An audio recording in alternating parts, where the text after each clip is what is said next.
Жылдам ақпараттар жүйесіді жалғастырамыз. Таңбалашы жайлы жылдам мәлімдеме. Ассалаумағалейкум қазақ елі. Қазақстанда болып жатырған ең соңғы ресми жаңалықтарды алғашқы арналарда біліп отырыңыз келе ме? Ендеше арнамызға жазылып осы видеомызға лайк басыңыз. Сұмдық жайт болды.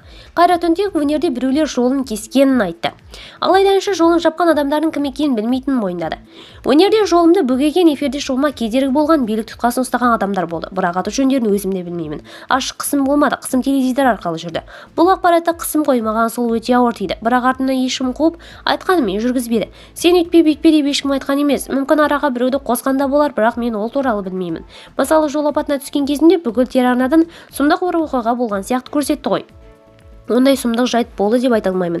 Аллаға шүкір, ешкім зақын алған жоқ, бақилық болған жоқ. Бірақ соның өзін үлкен мәселе етіп көрсетті.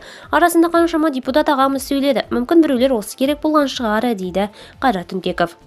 Видеомыз кеңінен таралу үшін лайк басуды ұмытпаңыз. Аптаның соңғы жаңалықтарын алғашқыда білгіңіз келсе, бізге қосылыңыз.